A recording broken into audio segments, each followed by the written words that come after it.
Marcelo, ¿cuál fue el detonante en tu vida para que te dedicaras al estudio de la mente humana y que no te quedaras con las terapias tradicionales de la psicología, sino que bucearas un poco más allá? Ujú. Y digo algo que no puedo explicar muy bien porque fue algo natural, espontáneo, de curiosidad y de interés, y un poco la experiencia personal también. Yo estudié durante un tiempo ciencias económicas y después, cuando me di cuenta que no era lo mío, y después de un año sin hacer nada me decidí a estudiar psicología, fui resignificando cosas que pasaban antes, como comentarios que yo hacía. No sé si habrás visto algunas veces esas personas, yo soy una de esas, que le dicen: vos tendrías que ser psicólogo, qué Sí, copado lo que me dijiste. sí. Y cuando empecé a tomar contacto con esto, que es lo que realmente es lo mío, me fui dando cuenta de que eso ya estaba ahí, desde siempre, ¿no? Como sucede. Y es lógico, es la naturaleza humana que uno ya trae lo que llamamos vocación, Ujú. que es lo esencial para lo que el alma viene a hacer. De una o de otra manera, con una forma tradicional, alternativa, como fuera, pero uno vino para eso. Y eso se fue manifestando espontáneamente. Y cuando salí de la manada, porque yo fui perito mercantil, entonces lo lógico era después ir a ciencias económicas, a ser contador.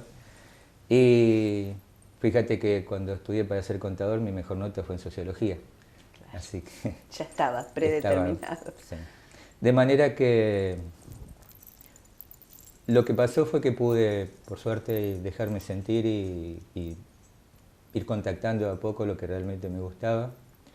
Mi primera intención fue trabajar en relación a prevención, cosa que, bueno, países como los nuestros de por aquí es difícil que suceda, pero me importaba el tema de la delincuencia juvenil, adicciones, etcétera. Así que fui a estudiar psicología por eso. Después me di cuenta de que eso no era posible, que no existe, que no se hace. Seguí estudiando psicología y con mi experiencia personal como paciente fui encontrando otras cosas que me fueron mostrando, personas, eh, cosas que no tenían que ver con lo tradicional, que en realidad es el psicoanálisis, ¿no? La facultad Claro. enseña psicoanálisis y, y a partir de, digamos, hubo una doble cuestión, una mi experiencia personal con otras opciones que me resultaron muy interesantes, y también el contacto desde lo intelectual con lo que ofrecía la carrera, que no me satisfizo. Me Vos decís, pareció, Marcelo, sí. discúlpame que te interrumpa, vos decías que en países como el nuestro no se puede hacer prevención. Me parece formidable, ¿no? Esto de la prevención, sería lo ideal, ¿no? En la Ujú. sociedad. ¿No se puede en nuestro país por el contexto? ¿Se hace en otros países o no se puede? Sí, que se puede. Lo que pasa es que hay que tener intención, Ujú. hay que poner recursos allí, y creo que hay una cuestión muy especialmente política, que es que la prevención no se puede, no se ve. Claro. Cuando la gente se enferma y tiene un hospital donde ir, vos podés mostrar que hiciste un hospital. Si la gente no se enferma, no hay nada que mostrar, porque vos no podés decir: la gente está más sana gracias a lo que yo hice antes. Ujú. En general parece que funciona más o menos así. Mientras yo estudiaba la carrera, eh, creo que estaba Cafiero, como Ujú. gobernador de la provincia de Buenos Aires, hubo un plan que se llamó ATAM-2, que era un plan de prevención, justamente, porque habían armado, sobre la base del modelo cubano, grupos con una ambulancia, un médico, un dentista, un psicólogo, un asistente social y algo más. Cada equipo tenía a su cargo, creo que era una manzana, todas las familias de una manzana, entonces iban allí, hacían un relevamiento, atendían lo urgente. Por ejemplo, si un chico o un adulto tenía una muela cariada, se lo arreglaba en el momento. Si había algo más importante, la misma ambulancia se lo llevaba al hospital. Entonces se hacía un primer relevamiento, se ponía más o menos en condiciones la familia, se veía que otras cosas necesitaban, y después se hacía un seguimiento. Entonces esa familia que ya tenía ese grupo de profesionales que hacía el seguimiento iba a tener una atención que en principio resolvía lo inmediato, y después hacía esto que llamamos prevención, que es, bueno, ir haciendo un control, resolviendo lo que hubiera. Y allí fue una cuestión política, porque la gente empezó a organizarse alrededor de eso, a hacer una organización social, a hacer la salita en el barrio, etcétera. A mí no me consta, pero dicen las malas lenguas que por eso lo desactivaron. Incluso era bastante atípico porque, por ejemplo, los psicólogos que tradicionalmente tenemos que hacer unos años gratuitos en el hospital, allí teníamos muy buenos sueldos. Claro. Yo teníamos, es una forma, yo no estuve ahí, recién era estudiante. Creo que hay mucho de esto que se juega. Por ejemplo, con el tema de la droga, yo creo que si en lugar de perseguir a los que venden drogas y trabajar con los que la consumen para que no necesiten consumir más droga, el negocio se caería solo. Porque meter preso a un narcotraficante no sirve para nada porque hay otro que lo reemplaza. Y si no se consigue una droga, se consigue otro, se consigue algo en la ferretería. Entonces el problema no es que alguien la venda, sino que alguien la consume. Si no hubiera clientes, no habría vendedores. Lo mismo pasa con la trata, ¿no? Por supuesto, claro. Pasa con la trata, pasa en otros niveles. Cuando se decía, no compre tapados de piel, si usted no lo compra no van a matar animales. Entonces el problema no es que haya alguien dispuesto a matar a un animal, sino que alguien después lo va a consumir. A veces se dice, bueno, pero ya estaba muerto. Cuando yo compré, sí estaba muerto porque sabían que alguien lo iba a comprar. Claro, y aquí es lo mismo, se produce porque se sabe que alguien lo va a consumir. Pero evidentemente hay temas que no hay una voluntad de que se terminen, porque por ejemplo lo que vos mencionás de los tapados de piel se ha concientizado bastante y cada vez se compra menos, sí. ¿No? Digo, en otros temas como la droga parece que nada funciona. Sí, y creo, bueno, lo que pasa es que hay demasiados intereses. Claro. No sé si excedemos un poco los límites de este encuentro, pero también, claro, ¿cierto? Hay mucha gente, claro, porque hay mucho negocio y hay mucha gente interesada en que ese negocio funcione, entonces tal vez los mismos que tendrían que acotar y reprimir esas actividades son cómplices. Y los psicofármacos también, porque hay un gran negocio alrededor de eso. Hay muchísimas, volviendo al tema, prácticas, disciplinas de esto que llamamos alternativo, que resuelven muy bien y sin medicación cosas que para la medicina y para la psiquiatría no tienen solución o se resuelven o se atenúan con drogas. Con el tema de las constelaciones, que es lo que yo hago, ha salido gente de situaciones incluso de internación por la constelación, gente que hubiera quedado internada y con medicación. Hay gente que no estaba internada pero salió de su cuadro psiquiátrico. Explícame qué es la constelación familiar. La constelación se basa en la noción de que nosotros estamos relacionados en el plano del alma, de la familia, de las personas que la componen, de un modo diferente al que se explica desde el plano de la conciencia humana, desde las disciplinas científicas, ¿no? Como la psicología, la psiquiatría, incluso la sociología, porque hablamos de la trama de relaciones que hay entre personas dentro de grupos y de grupos entre sí. Esto, el creador de este método, Bert Hellinger, lo llama los órdenes del amor porque la premisa, la certeza para nosotros es que siempre hay amor. No solo para nosotros constelaciones, ¿no? Para muchos de nosotros ya de antes también. Lo que hay por debajo de cualquier situación es la necesidad que tenemos de ser queridos y de lo que nos pasa si sentimos que no lo somos. Con las constelaciones se da una vuelta de tuerca muy interesante sobre eso porque el planteo es que siempre hay amor por debajo de cualquier situación, de conflicto, de enfermedad, lo que fuera, y lo que hay es que este amor, a través del curso de la vida, de generación tras generación, por las situaciones difíciles, dolorosas que se tienen que vivir, la fuerza de la vida y la fuerza del amor que tendrían que fluir armoniosamente a través de cada generación a la siguiente, se van trabando. La gente sufre, tiene dolores, tiene situaciones que no puede resolver, entonces ya no puede tomar cabalmente su lugar y entonces no puede mirar cabalmente a su pareja como pareja, no le puede dar a sus hijos el lugar que cabalmente les corresponde y sostenerlos. Esto no quiere decir que los padres no quieren a los hijos, todo lo contrario, estamos hablando de que siempre hay amor. Lo que pasa es que con esto que llamamos desorden, que es que uno no puede tomar realmente su lugar y sostener a los que vienen después, los que vienen después tampoco pueden tomar cabalmente su lugar y entonces tampoco pueden tomar su lugar de pareja, sostener a sus hijos. Entonces así se va produciendo un desorden en que las personas, partiendo de que no pudieron asumir lo que les tocó vivir y las consecuencias, no pueden tampoco tomar su lugar en la familia que forman.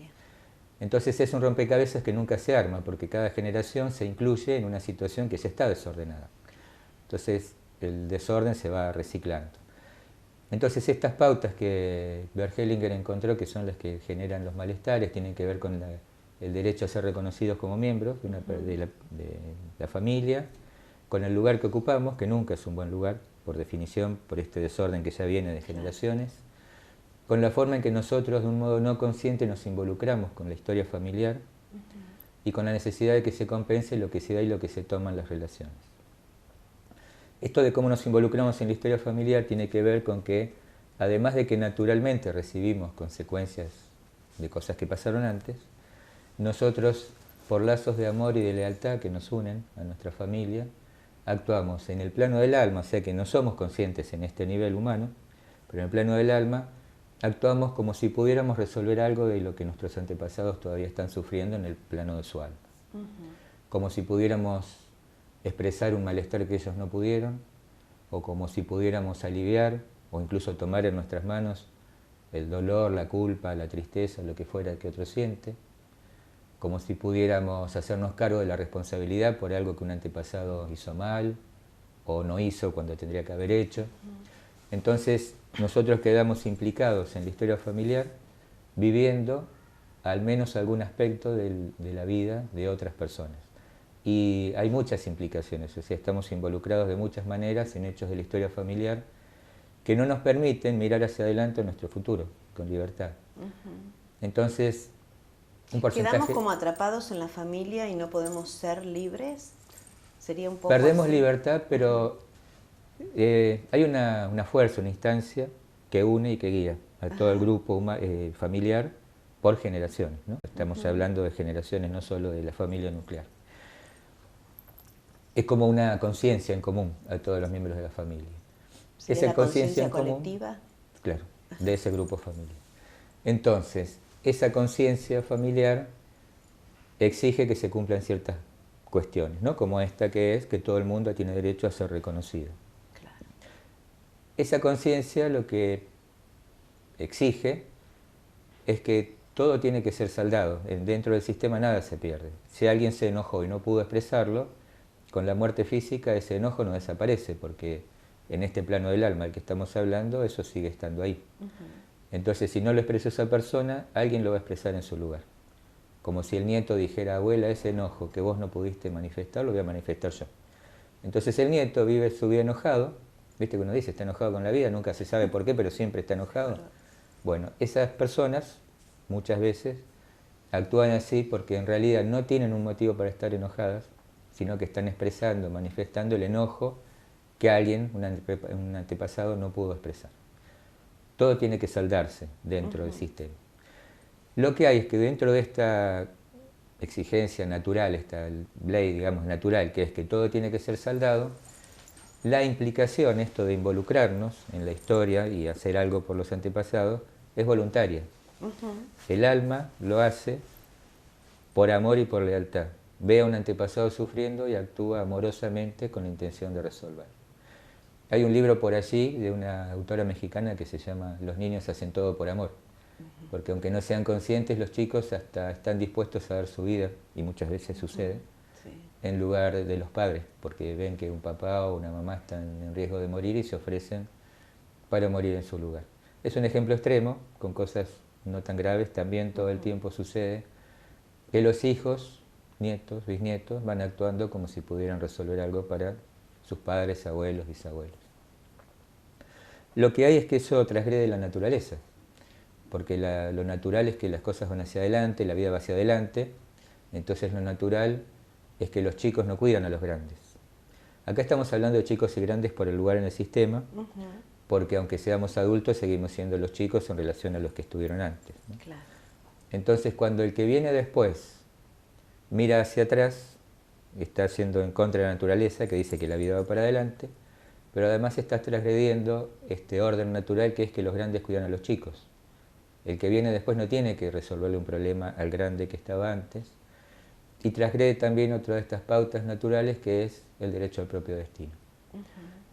Nosotros tenemos, los humanos digo, cierta tendencia a patear la pelota afuera. Siempre buscamos la culpa en otro, siempre nos justificamos, siempre encontramos una excusa porque hicimos algo malo, porque no hicimos algo que tendríamos que haber hecho, siempre es sacarnos la responsabilidad de encima. Y en este trabajo de las constelaciones se ve muy bien, porque es muy gráfico el trabajo en sí, cómo cuando asumimos nuestro destino, las consecuencias, cuando asumimos nuestra responsabilidad, siempre nos fortalecemos. Porque cuando nosotros reconocemos las cosas como son, es donde podemos hacer algo para resolverlas. Si nos quedamos buscando excusas, justificándonos, echándole la culpa a alguien, nunca podemos resolver porque nunca asumimos las cosas como son, que hay una situación para resolver.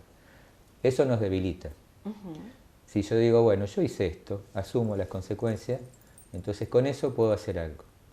Si me siento con culpa, si tengo miedo, si me quedé triste por una situación, si perdí una pierna por un accidente y yo quiero negar todo eso, no voy a poder hacer nada. Si yo digo, bueno, me siento culpable, o estoy triste, o no tengo una pierna, entonces es donde me hago fuerte porque ahí yo con eso puedo hacer algo. Primero puedo intentar resolverlo, ¿no? Mi culpa, mi tristeza o lo que fuera. Justamente el sentimiento de culpa se libera cuando uno dice, asumo mi responsabilidad por esto. Ahí uno deja de sentir el remordimiento.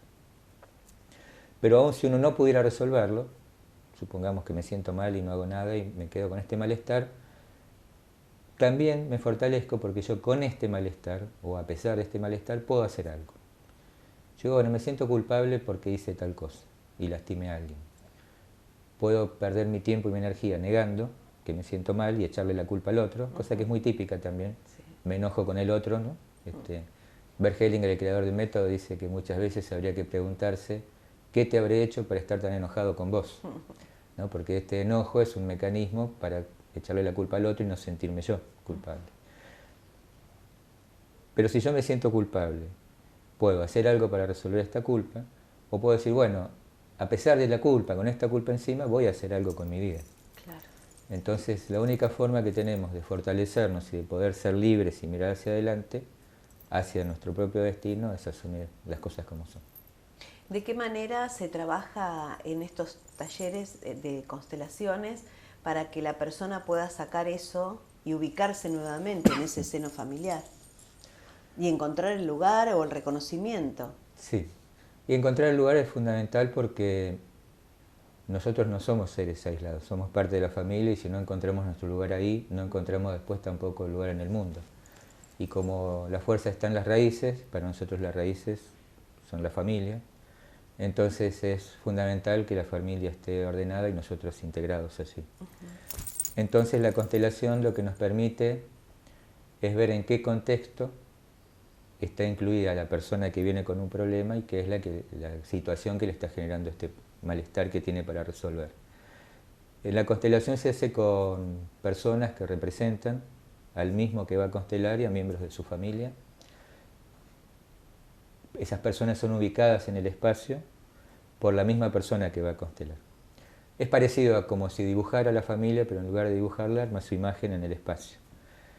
Lo cual es mucho más rico, primero porque las personas se expresan y los dibujos no, pero además porque este es un trabajo que no es una interpretación, como es en el caso del dibujo, donde el psicólogo interpreta el dibujo, sino que la misma imagen que la persona arma muestra cuál es la situación. Porque ahí permite ver si esas personas se miran entre sí, si alguien se quiere ir, si alguien, por ejemplo, está mirando el fijo al piso, que generalmente implica una identificación con una persona de la familia que murió. Se puede ver si hay alguien que está débil, se puede ver si hay en juego allí violencia, enojo, miedo, tristeza. O sea que esa imagen que la persona arma nos da la idea, la certeza en realidad, de qué circuito se armó entre esas personas, ¿no? Es lo que llamamos dinámica familiar profunda. ¿Qué dinámica hay allí? Entonces esa imagen ya nos da información, ¿no? Por ejemplo, podemos ver que un hijo está en el lugar del papá, físicamente, ¿no? Ocupando el lugar del papá al lado de la mamá. Pero además, los representantes pueden sienten lo que siente la persona. Se percibe allí, en ese campo que se arma, qué siente la persona que uno está representando. No importa que esté lejos, no importa si se murió, porque lo que allí se capta es el sentimiento profundo, puro, del alma. Entonces esa imagen, más lo que las personas expresan, con su actitud corporal, con sus expresiones y con sus palabras también, sabemos cuál es la situación que está generando el problema que la persona trae para resolver. Que ese es el verdadero problema.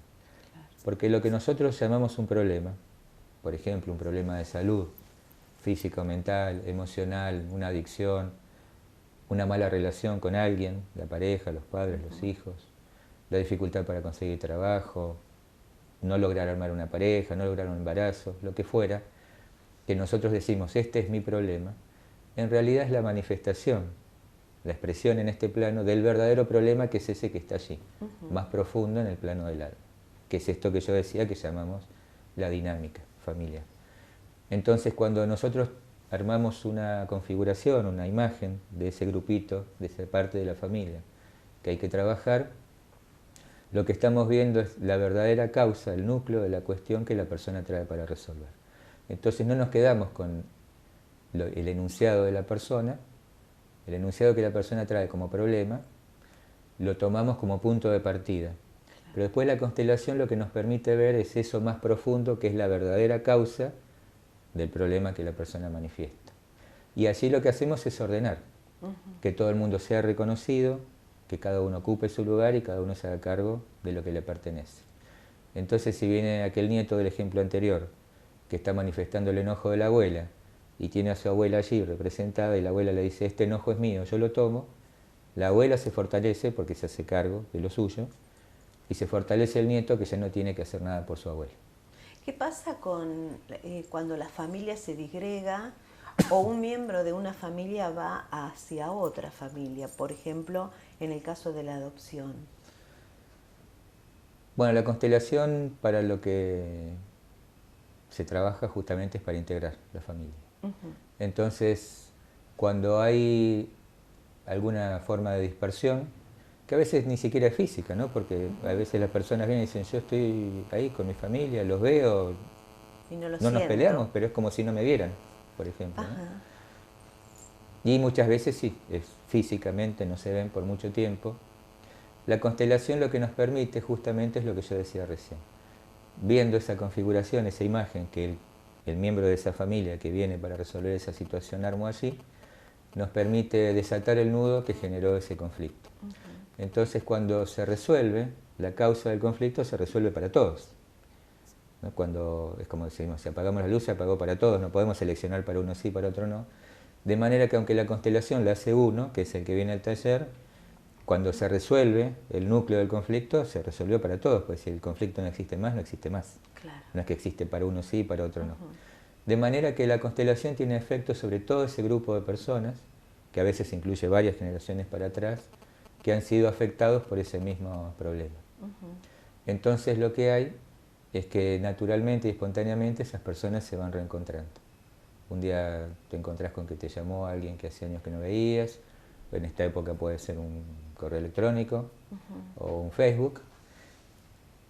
Y lo llamativo, lo que siempre es llamativo es que como las personas se van del taller de constelaciones con la consigna de no hacer nada, hay que dejar que el proceso se desarrolle con libertad sin hacer nada que pudiera forzar para no interrumpir el proceso.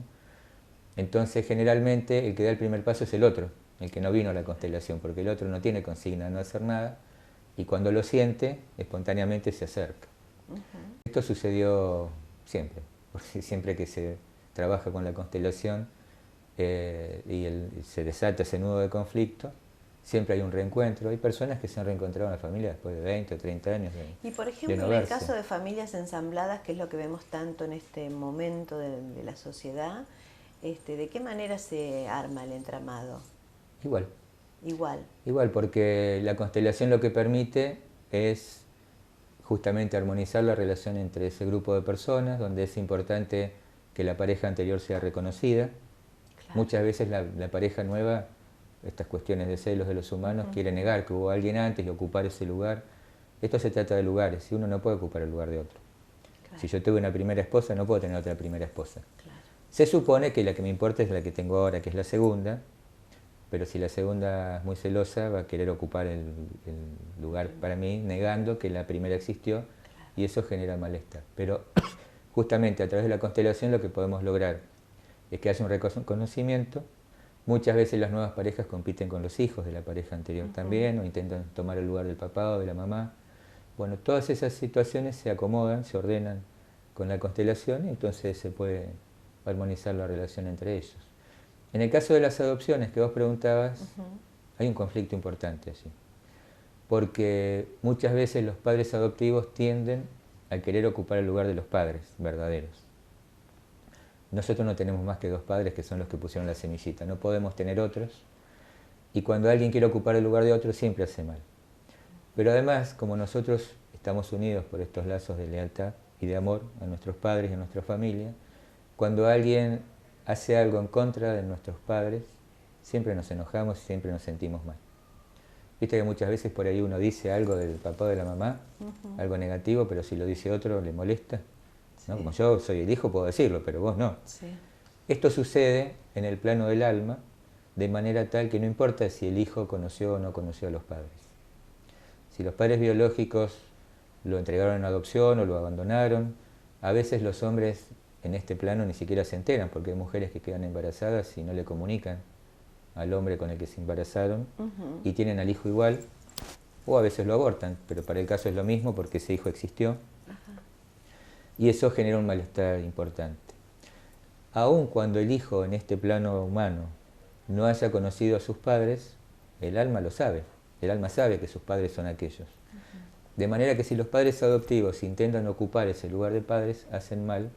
Primero porque por definición siempre que uno quiere ocupar el lugar de otro va a hacer daño, porque genera desorden y desarma el rompecabezas y el que viene después no se puede incluir.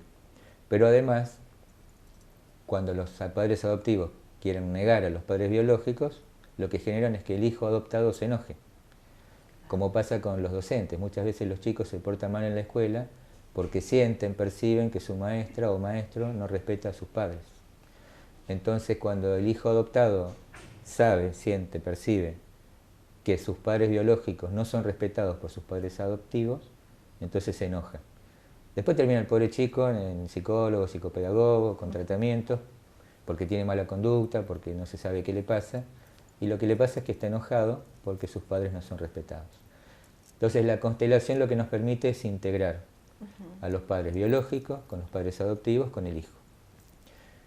Y aunque algunos padres adoptivos se enojan cuando decimos esto, una vez una mujer dijo, yo no soy una simple cuidadora, ¿no? Porque yo hablo de que es bienvenido y agradecido que haya quienes quieran cuidar a un hijo que no es propio. Lo que no tienen que hacer es querer ocupar el lugar de los padres biológicos. Pero siempre que podemos en la constelación integrar, la frase que contundentemente resuelve, porque en la constelación vamos ordenando también con frases, no solo con los lugares, cuando los padres adoptivos pueden decir, no sos mi hijo, pero te quiero como si fuera tu papá o tu mamá, es donde se termina de armar el rompecabezas. Porque allí es donde el hijo adoptado siente que sus padres biológicos son respetados y entonces ahí puede tomar el amor que los padres adoptivos le brindan. Con la constelación eso se puede hacer, lo hemos hecho muchas veces. Es interesante porque, por ejemplo, desde el psicoanálisis hay otra mirada, ¿no? Sí. El psicoanálisis apunta a la persona y a resolver esa persona su lugar, y a veces esa persona no encuentra el lugar en el mundo. Porque no lo tuvo en su familia. Claro. Y muchas veces dentro de una misma familia puede haber 2, 3 hermanos que no son reconocidos de la misma manera por sus padres, ¿no? Sí. Y eso afecta a su vida cotidiana. Totalmente. Y muchas veces ese no reconocimiento tiene que ver justamente con que están identificados con alguien que no fue reconocido antes. Claro. Este que dice, es como si yo fuera transparente, parece que nadie me ve, generalmente se verifica en la constelación que está identificado con alguien que antes fue excluido. Entonces en esa identificación lo que hay es que su familia lo mira a él, pero en realidad está viendo al otro. Y termina él viviendo el destino del otro, que es que nadie lo ve. Claro. Entonces lo que hay, no solo con el psicoanálisis, con las psicoterapias en general, es que se ocupan de la psiquis. Claro. Pero la psiquis es apenas un chiquitito así de lo que somos los humanos. Tenemos todo un espectro del ser en este plano de lo humano y en el plano del alma que excede largamente la psiquis. De hecho, nuestra psiquis, toda nuestra historia personal, psicológica, emocional, está condicionada por nuestra pertenencia a esta familia, porque nosotros ya nacemos involucrados en la historia familiar. Entonces, por ejemplo, este nieto que se identificó con el enojo de su abuela, o podría ser con la culpa o con el miedo, va a desarrollar toda su vida condicionado por esta culpa, enojo o miedo, que ni siquiera son suyos, son de algún antepasado. Entonces, todo lo que tiene que ver con lo personal, que también hay que trabajarlo, por supuesto, eso se trabaja en sesiones individuales, que tiene que ver con los aspectos psicológicos, emocionales, las creencias, los valores, las imágenes que traemos de un modo no consciente, de nosotros mismos, por ejemplo, qué creemos, qué sentimos de nosotros, y muchas veces no somos conscientes. Por ejemplo, me dijeron desde chiquito que soy un torpe y yo me creo que soy un torpe. Y a lo mejor yo en mi expresión consciente nunca digo soy un torpe, pero en el fondo lo creo porque es el argumento que yo traje y que compré. Cuando trabajamos con la autoimagen se ve, por ejemplo, que la persona tenía este sentimiento respecto de sí mismo. Son los rótulos que ponemos, ¿no?, a cada miembro de la familia. Claro, y las creencias, algunas son explícitas y otras no, otras se van adquiriendo de un modo no consciente en las actitudes de los padres, en la forma en que los padres se manejan, ¿no? Si en una familia se desprecia a alguien por su raza o porque es homosexual o por lo que fuera, aunque no digan explícitamente yo repudio a tal persona, en sus actitudes los padres lo van a demostrar. Entonces el hijo ya incorpora esa creencia de que este tipo de personas son malas. Por ejemplo, circuló desde siempre que los gitanos robaban a los chicos. Entonces la mamá a lo mejor no lo dice, pero si pasa un gitano y la mamá agarra al nene así, el nene incorpora la creencia de que esa gente hace eso realmente. Muchas veces los miedos que uno tiene, por ejemplo, a la oscuridad, que no los puede justificar, tiene que ver con esto, ¿no? Sí, en gran medida. ¿Y qué pasa con las instituciones? Porque a veces, acá nos referimos a una institución que es la familia, Sí. pero esto se puede trabajar también en el plano, por ejemplo, de una escuela o de instituciones así, que un hospital, que tienen que ver con el diario vivir. Cualquier institución, vos mencionaste dos, también empresas, organismos de gobierno, clubes, fundaciones, grupos ocasionales como son grupos de estudio o de trabajo también. Se puede trabajar por una empresa que no funciona, un negocio personal, la profesión. Grupos ocasionales, por ejemplo, hemos trabajado juicios que están trabados. No el contenido en sí mismo, también se puede trabajar en relación a la causa del juicio, pero trabajamos el por qué se trabó ese juicio. Entonces se ve el circuito que se armó entre el juez, las partes, los abogados. Yo siempre digo jocosamente que si algo demuestra la contundencia de las constelaciones es que hemos resuelto un tema de burocracia estatal una vez con el gobierno de una provincia y parques nacionales. Había un conflicto burocrático ahí donde una persona no podía hacerse cargo de la propiedad que había comprado y con la constelación se resolvió. Creo que ahora no se habla tanto, pero yo me crié escuchando esto de la pesadez de la burocracia estatal, ¿no? Totalmente. Y sí, se resuelve porque en todo lo que hagamos los humanos está incluido lo que nosotros traemos. Claro. Muchas veces, por ejemplo, hay conflictos con el jefe en la oficina, porque en realidad uno mira al jefe y está viendo a su papá, o el jefe está viendo a su papá o a su mamá, y entonces esto se resuelve. Yo conté varias veces el caso de una mujer, una escribana, que decía que tenía 3 empleadas y que una de ellas se ponía insoportable porque cada vez que ella interactuaba por trabajo con alguna de las otras empleadas, esta se metía en el medio y quería llamar la atención y se mostraba así celosa.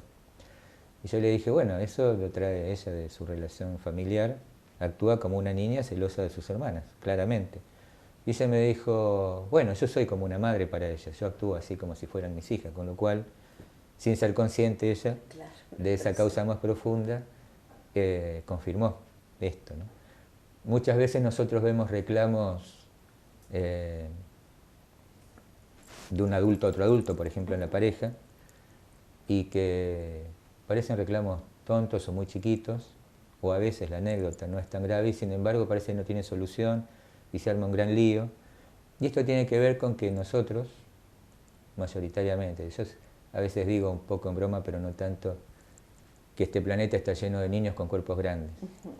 Porque en el fondo todos traemos aspectos justamente por estos desórdenes que no nos permiten tomar cabalmente el lugar de hijos y entonces que los padres nos sostengan y poder procesar la niñez y después ser adultos, siempre arrastramos aspectos no resueltos de la niñez. Y lo que hay en esos reclamos es que en realidad, aunque sea un adulto hablando con otro adulto, en realidad lo que se juega es el niño reclamándole algo a su mamá. ¿Esto pasa Entonces, con el maltrato, por pasa ejemplo, todo el tiempo. Que se ve tanto en este momento el maltrato en la pareja, con los hijos? Bueno, depende de qué nivel estemos hablando. Ajá. Esto que yo digo puede generar una pelea porque, por ejemplo, la pareja siente que se le reclama algo que en el fondo no puede dar. El que recibe el reclamo no es consciente de que en realidad está siendo visto o vista como la mamá del otro, pero le pide algo y siente que no puede satisfacer lo que el otro le pide, lo cual es cierto, porque no es la mamá. Claro. Pero entonces no tiene solución porque ninguno de los dos es consciente de que en realidad se trata de otra cosa. El enojo puede generar maltrato sin que llegue a ser algo violento, pero la violencia, que está tan en boga, es otra historia. La violencia no es de la persona.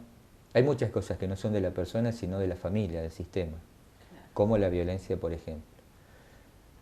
Me decía una vez una funcionaria de acción social de una provincia que hace muchos años que trabajan en un grupo interdisciplinario, que lograron muchísimos avances con esto de la violencia familiar, pero no logran resolver la repetición. Y justamente no se logra resolver la repetición porque no es repetición. Es un diagnóstico equivocado y por eso si uno no sabe cuál es el problema no puede encontrar la solución. La violencia se instala en la familia y es de la familia. Lo que hay es que diferentes miembros de la familia la manifiestan en diferentes momentos. No es como decir, nos metemos a un río, todos nos mojamos en el mismo río.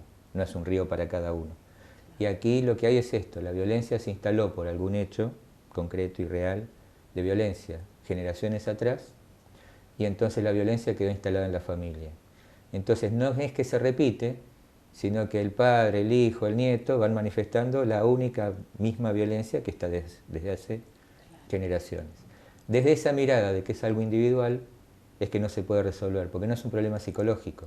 Ni siquiera se trata de si es una buena terapia o un buen terapeuta, sino que estamos buscando en esta habitación la moneda que se nos cayó en la habitación de al lado. Si buscamos en la psiquis de la persona la causa de su violencia, no la vamos a encontrar nunca, porque en realidad no es un problema psicológico, sino que en este plano profundo del alma se identificó con un violento real de hace 5 o 6 generaciones y por eso ejerce esta violencia. Cuando el violento se arrepiente sinceramente porque no es consciente y esta violencia lo excede. Claro. No es consciente de por qué y no lo puede manejar, mucho menos resolver. Con las constelaciones eso se resuelve justamente porque nos permite ver esa dinámica familiar, nos permite ver ese hecho original de 5 o 6 generaciones atrás con el cual la persona que vino a constelar está identificada. Se han resuelto, por ejemplo, temas de psicopatía. Psicópata es un asesino, por ejemplo, ¿no? Que para la psiquiatría no tiene solución.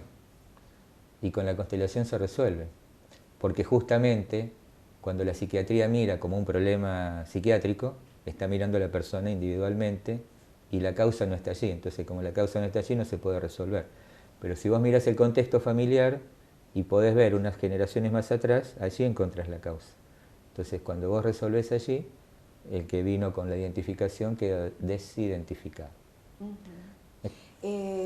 Esto es una terapia que, bueno, no todos tienen acceso a ella y de hecho no es de la más frecuente que uno puede ver practicándolo, ¿no? Creo que cuando hay problemas que se reiteran y que con las tradicionales uno no lo puede solucionar, está muy bueno buscar en esto. También has indagado en lo que son flores de Bach, hipnosis, un montón de terapias que tienen que ver con esto, de ir buscando un poco más allá. En otros niveles. Claro. Sí, también trabajo con programación neurolingüística, PNL. El trabajo con las imágenes es maravilloso. Es maravilloso. Se disuelve fobias, por ejemplo. Esto de la imagen, de la autoimagen que hablábamos. Se pueden resolver muchísimas cosas solamente trabajando con la imagen que la persona tiene.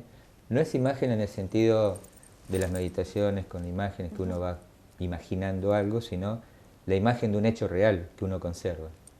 ¿no? Tengo el recuerdo de cuando mi papá me pegó, por ejemplo. Nosotros tenemos representado el pasado a la derecha, el futuro a la izquierda. Cuando yo tengo una imagen del pasado a mi izquierda, siempre referimos a algún lugar la imagen, aunque no seamos conscientes. ¿No? Entonces yo digo, sí, porque cuando mi papá me pegó y muestro que tengo esa imagen acá, a mi izquierda, lo que se entiende es que tengo la imagen representada en mi futuro. Entonces estoy yendo siempre hacia esa imagen donde mi papá me pega. Entonces la carga emocional no se va nunca porque yo siempre estoy yendo hacia ahí. Si yo muevo esta imagen a mi derecha, que es mi pasado, la imagen puedo seguir conservándola. También se trabaja sobre la imagen en sí misma. Porque a veces está algo resaltado, destacado, a veces se puede correr un elemento, se puede modificar incluso la imagen que uno recuerda. Pero por el solo hecho de ponerla a mi derecha, que es donde está mi pasado, aunque la imagen se conserve tal cual es, la carga emocional se disuelve. Entonces hay varias formas de trabajar con las imágenes, sin contenido, sin hablar, sin ningún tipo de reflexión intelectual, simplemente poniendo la imagen allí. A veces estamos asociados también con la imagen, ¿no? Por ejemplo, recuerdo que cuando almorzábamos, la situación familiar siempre era tensa, mi papá se peleaba con mi mamá, bla, bla, bla, y entonces te hablo así y vos me ves acá, sentado a la mesa con el contexto familiar. Lo que eso muestra es que yo todavía estoy allí, identificado con esa imagen. Entonces, si yo corro esa imagen allá, a mi derecha, como si fuera una foto, y me veo yo ahí cuando era chiquito, en esa situación, entonces la carga emocional que eso tenía se va. Marcelo, me quedaría horas hablando, pero Gracias. se nos pasó el tiempo. Realmente muy interesante es indagar en otras cosas. Hay mucho. En muchísimo. lo que no es lo cotidiano, ¿no? Lo convencional, digamos. Pero interesante para que, bueno, el ser tenga otra calidad de vida, ¿no? Esa es la idea. Muchísimas gracias. Gracias tu por la tiempo. invitación.